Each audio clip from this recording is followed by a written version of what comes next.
안녕하세요. 저는 올해 70대를 바라보고 있는 여자입니다. 얼마 전 저에게 엄청난 일이 생겨서 한번 그를 끄적여 보아요. 정말 영화 같은 반전의 일이 제 인생에 일어나서 얼마나 신기한지 모릅니다. 저는 남편과 일찍 헤어졌고 아들과 둘이서 살았어요. 사실 남편과는 성인이 되자마자 아이를 낳았고 혼인신고도 안 했는데 남편이 야반도주를 해버려서 아이를 키우기 싫은가 보다 했고 찾지도 않았습니다. 그런데 저희 아들은 제가 키웠지만 정말 반듯하고 성실하게 자랐어요. 어릴 때부터 공부도 잘하고 예의도 발라서 동네 아줌마들이 아이고 우리 아들이 형민이 밥만 닮아도 소원이 없겠다 라는 말을 입에 달고 살았죠. 솔직히 아빠 없이 저 혼자 키운 아들치고는 어디 가서 꿀리지 않았습니다. 아들은 어렸을 때부터 공부도 잘했죠. 저희 때에는 자식들이 검사나 변호사, 판사, 선생님 같은 직업을 가지길 원하잖아요. 그래서 저도 형민이에게 엄마는 우리 아들이 검사나 변호사 같은 사자 들어가는 직업 했으면 좋겠는데 라고 말했더니 형민이의 대답은 의외였습니다. 당연히 대학교 들어가서 남들처럼 공부 열심히 해서 좋은 직장에 취업할 줄 알았던 우리 아들은 대학교를 가지 않겠다고 했거든요. 솔직히 엄마로서 아들이 대학교를 가지 않겠다고 하니까 이해가 되지 않았고 억지로라도 들어가라고 했지만 절대 제 말을 듣지 않더군요. 형민이는 커서 무조건 사장님이 될 거라고 했습니다. 엄마, 나 사장님 돼서 엄마 호강시켜줄게 라고 했죠. 솔직히 사장이라는 게 말이 쉽지. 대부분 망하고 빚을 지고 시작하잖아요. 저희 집 형편이 좋은 것도 아니고 작은 단칸방에서 둘이 살고 있는데 어떻게 사업을 한다는 걸까요? 아들이 사업을 한다고 했을 때 많이 실망했고 하지 말라고 말리고 싶었습니다.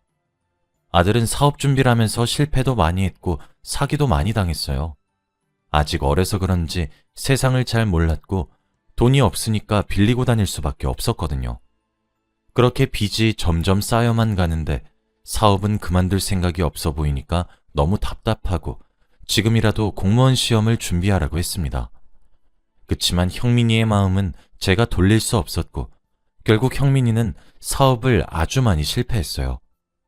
형민이는 그렇게 20대를 사업만 하다가 날렸고 몇 년 동안의 실패 끝에 드디어 제대로 된 사업을 하기 시작했습니다. 솔직히 사업 아이템이 뭔진 잘 몰랐지만 직원도 여러 명 있고 나름 안정적인 회사를 꾸린 것 같더라고요. 그러면서 세상이 발전할수록 형민이의 사업은 점점 커져갔고 제가 살고 있는 집도 상상도 못할 만큼 커져갔습니다. 형민이의 회사는 단기간에 성장했고 급속도로 빠르게 큰 돈을 벌었어요. 아들이 열심히 사업을 연구하고 실패할 때에는 늘 이 정도만 했으면 됐다고 그만하라고 말리기 일쑤였는데 막상 이렇게 성공하고 보니까 그 말을 한 제가 너무 한심하더군요. 형민이는 TV에도 나오는 젊은 CEO가 되었고 인터넷에 형민이의 이름을 검색하면 형민이에 대한 기사도 나오는 아주 유명한 사람이 되었습니다. 30대의 CEO가 됐다는 건 극히 드문 일이었고 어린 청소년들에게 형민이는 롤모델이 되었죠. 그런데 아들이 좋아하는 일을 해서 성공한 건 당연히 부모로서 기분이 좋은 일이었지만 사업이 더 잘 될수록 형민이를 볼 수 있는 시간이 많이 줄어들더라고요. 매일같이 해외에 출장을 가고 새벽 일찍 나가서 저녁 늦게 들어왔거든요. 얼굴을 마주하고 밥을 먹은 지가 언제였는지 까먹을 정도였습니다. 그리고 또 형민이가 30대인데 결혼을 할 시기잖아요. 저렇게 바쁘면 여자를 만날 시간도 여유도 없을 건데 그럼 전 죽을 때까지 손주도 못 보고 죽어야 하지 않습니까? 확실히 성공을 하니까 많은 것을 잃었고 가끔씩은 옛날에 단칸방에서 아들과 둘이서 도란도란 살았던 기억이 떠오르면서 그때가 나았다고 생각이 들 때도 있어요. 그래서 형민이가 행복하면 저는 그걸로 만족했습니다. 마냥 행복하고 평생 일만 할 것 같았던 형민이에게도 행복만 있는 건 아니더군요. 저희 아들이 너무 일에 심취해 있었고 건강보다 일을 더 중요하게 여겨서 자기 몸이 망가지고 있다는 것을 몰랐나 봐요. 갑자기 망연자실한 표정으로 집에 들어오더니 저와 이야기 좀 하자고 했고 왠지 좋지 않은 말을 들을 것 같아서 무슨 일이 있냐고 물었더니 형민이의 대답은 너무 충격적이었습니다. 바로 대장암 사기라고 했거든요. 아들은 소화가 잘 안 되고 배가 아픈 게 그저 체한 줄 알아서 병원에 진료를 받으러 갔더니 대장암 사기라고 했다네요. 이미 다른 기관에 전이가 다 된 후에 병원을 찾아가서 치료가 힘들고 아들은 시한부 인생을 살아야 했습니다. 도대체 이게 무슨 말인가요? 나이도 어린 게 무슨 암인가요? 일보다 자기 건강을 더 우선시했으면 미리 알았을 텐데 말입니다. 아들 말로는 의사 선생님께서 완치가 불가능하다고 6개월 남았다고 했다네요. 저는 거짓말하지 말라고 했지만 아들의 표정을 보니 진심이었고 그 자리에서 저희들은 펑펑 울었습니다. 갑작스럽게 아들에게 6개월밖에 남지 않았다는 말을 들으니까 악몽을 꾸는 것 같았고 맘 같아서는 저도 아들을 따라가고 싶더라고요. 아들 없으면 저는 무슨 낙으로 삽니까? 평생 공부만 하고 일만 하면서 살았던 우리 아들이 무슨 죄가 있다고 이렇게 빨리 가게 하는 걸까요? 그날부터 하루하루가 중요하다는 것을 깨달았고 아들은 이를 다른 사람에게 인수인계를 한 뒤 저와 하루 종일 붙어 있었습니다. 그런데 갑자기 아들이 뜬금없는 소리를 하더라고요. 엄마는 아빠 보고 싶어? 아들 입에서 아빠라는 단어가 나온 것도 처음이었고 오랜만에 그 사람을 생각하게 되니까 기분이 되게 묘하더라고요. 그 사람과 저는 싫어서 헤어진 게 아니라 그 사람이 도망간 거였어요. 새벽에 저와 어린 아들만 두고 야반 도주를 했고 그때는 찾을 수 없었죠. 도망친 이유가 우리랑 살기 싫어서겠지 생각하며 연락하려고 하지도 않았습니다. 저는 딱히 악감정도 없었고 죽었는지 살았는지도 모르니까 그냥 어떻게 살고 있는지는 궁금한 정도? 라고 대답했죠. 아들은 그 뒤로 별말이 없었고 또 다른 이야기를 하더라고요. 엄마, 혹시 내가 지금 결혼한다고 하면 말릴 거야? 무슨 소리야? 너 살 날도 얼마 안 남았는데 결혼을 한다고? 그 여자도 웃긴다. 뭔 생각으로 결혼을 하겠대? 그거 딱 봐도 네 재산 노리고 결혼하는 거라고. 근데 내가 너무 하고 싶다고 하면? 죽기 전에 소원이라고 하면? 그러면 어쩔 수 없지. 왜? 우리 아들 좋아하는 여자 생겼어? 사실 만나고 있던 여자가 있는데 결혼하고 싶어. 일만 하느라 여자는 못 만날 줄 알았던 아들도 누군가와 조용히 연애를 하고 있었더군요. 만약 대장암이 아니었다면 그 여자와 알콩달콩 살았겠죠. 그래? 그럼 엄마한테 소개시켜줘. 뭐 하는 여잔데? 간호사 일하고 있어. 착하고 예뻐. 아들 입에서 그런 칭찬이 나오니까 아들이 진심으로 좋아하는 여자구나 싶었네요. 얼마 지나지 않아서 아들은 그 여자를 데리고 집으로 왔고 한눈에 보자마자 너무 예쁘고 참하게 생겼더라고요. 예쁘다 하면서 칭찬을 해주니 그 여자도 아니에요. 어머니가 훨씬 더 아름다우세요. 라고 웃으면서 말해주는데 웃는 게 어찌나 예뻤는지 몰라요. 아들의 암만 아니었으면 그 여자와 결혼시켜줄 수 있을 것 같더군요. 셋이서 식사를 하다가 드디어 결혼 이야기가 나왔습니다.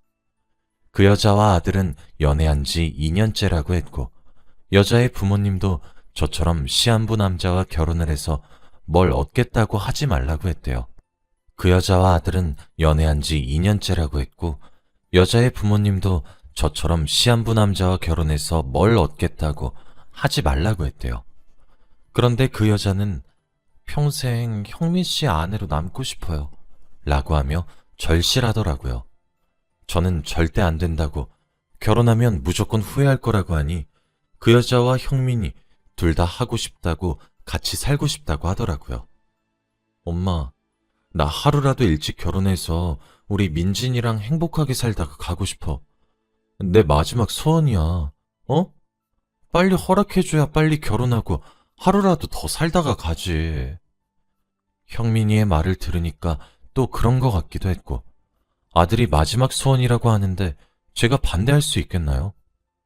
결혼 끝까지 안 시켜줬다가 죄책감 느끼는 것보다는 결혼을 시켜주는 게 더 나을 것 같았고, 그 여자의 얼굴과 인성을 보니까 재산을 노리고 결혼을 하는 것 같진 않았습니다.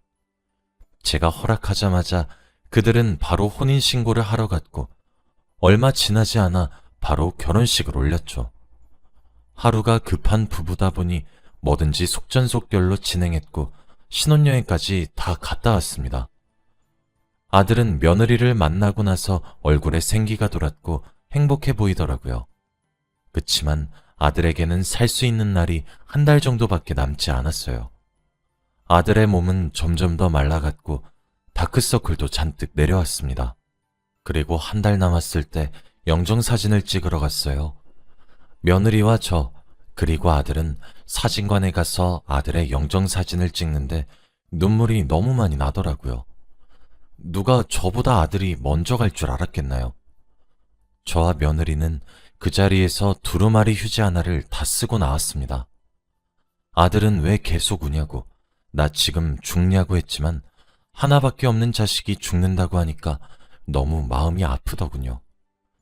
며느리는 저희 집으로 짐을 넣고 셋이서 같이 살았습니다.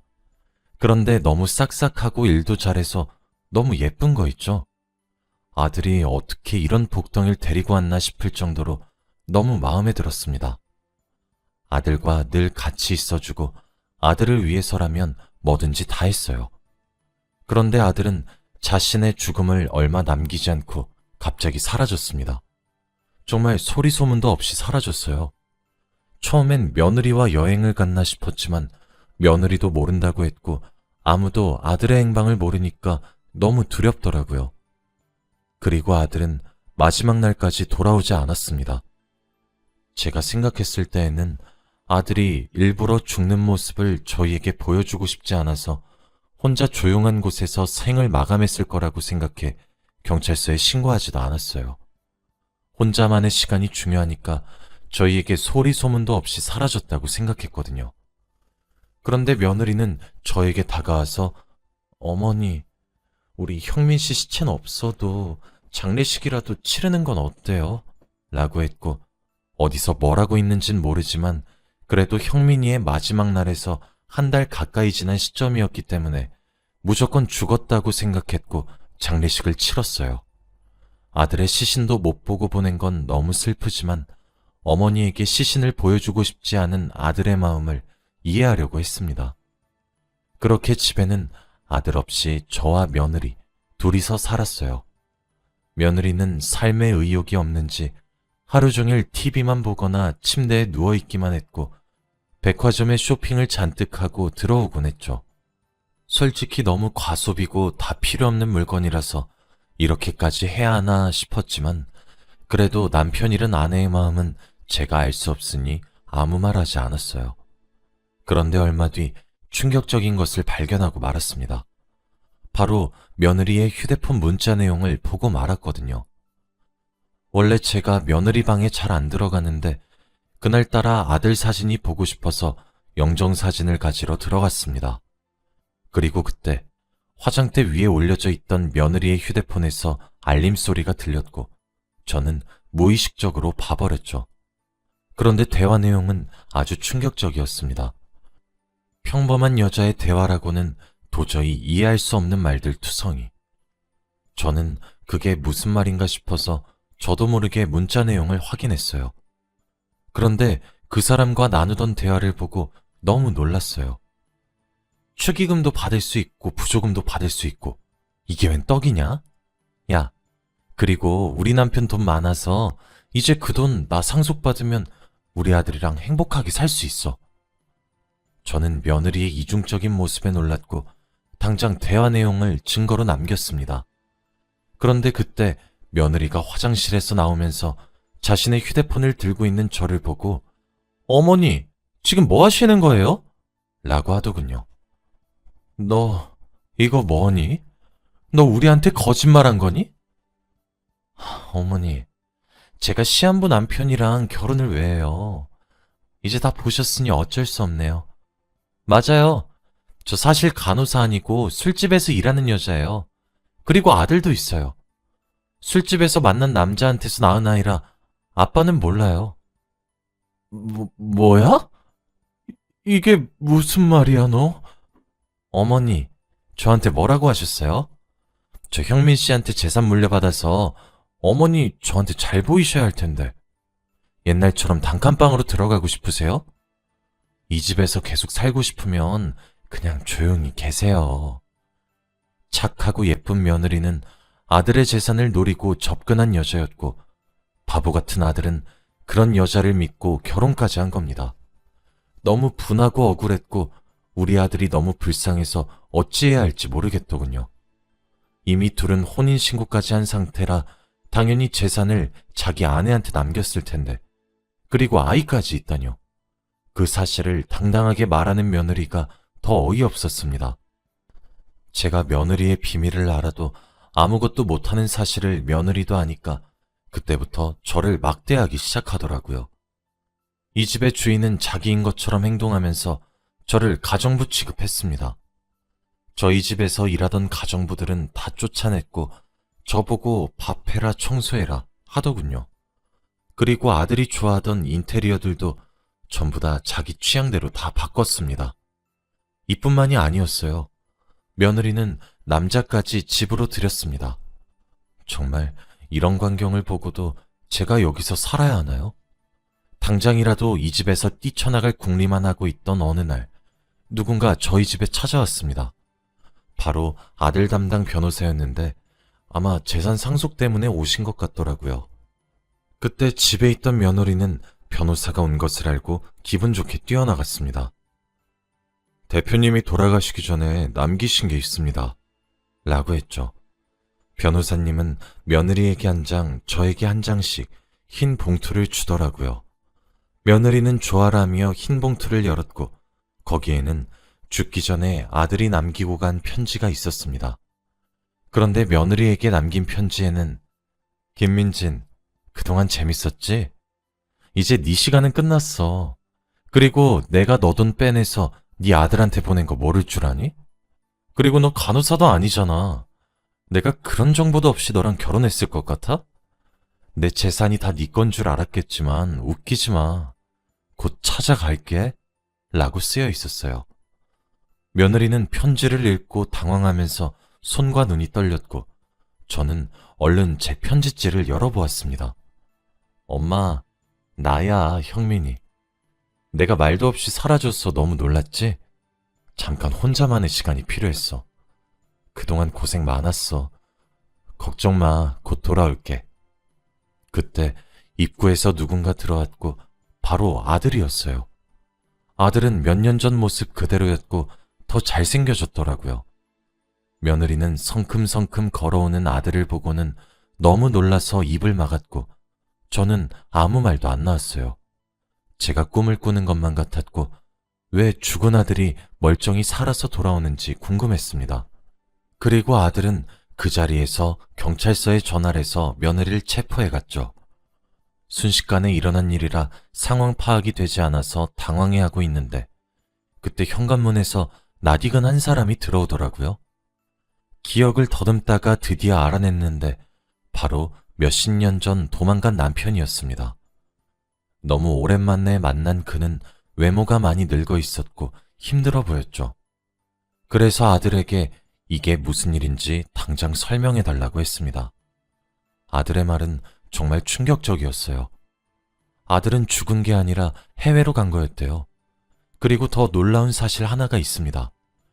남편이 그때 저희를 버리고 야반도주를 한 이유도 바로 며느리 때문이었다고 합니다. 그 여자는 아들에게 한 것처럼 저희 남편에게도 사기를 쳤고 갚아야 할 돈이 점점 커져서 저와 아들에게도 피해가 생길 것 같아 야반도주를 할 수밖에 없었대요. 그리고 상황이 정리되면 돌아오려고 했지만 이미 성공한 아들을 보고 염치 없이 돌아올 수 없었다고 했죠. 그리고 또 한 가지 놀라운 사실은 며느리가 저희보다 나이가 많다고 했습니다. 얼마나 얼굴에 돈을 많이 들인 건지 참. 남편에게도 사기치고 저희 아들에게도 사기를 쳤네요. 아들은 그 여자를 만나기 전부터 아버지를 만나보고 싶어서 찾으러 갔다가 도망간 이유를 들었고 그 여자가 우리 집을 갈라놨다는 생각에 복수를 한 거였대요. 아들의 대장암도 다 거짓말이었고 그 여자를 사랑한 것도 다 거짓말이었습니다. 도대체 이런 드라마 같은 상황이 어떻게 있나요? 아들은 혼자 있는 동안 아버지를 찾아다니면서 같이 가자고 설득을 했고, 그때 아빠에 대한 질문을 한 것도 다 이것 때문이었던 거였죠. 결국 아들의 계획은 성공적으로 끝났고 그 여자는 당연히 감옥으로 갔습니다. 사기죄가 저희 말고도 어마무시하게 많아서 감옥에 갈 수밖에 없었거든요. 지금은 저와 남편, 그리고 아들 셋이서 살고 있어요. 오랜만에 이렇게 가족이 뭉치니 되게 기분이 신기하네요. 지금 다시 생각해봐도 아들이 이런 계획을 한 게 너무 신기합니다. 여러분, 집안에 며느리 잘 들이세요. 저처럼 이런 일 당하시지 않았으면 좋겠습니다. 제 이야기는 여기까지이고 들어주셔서 감사합니다.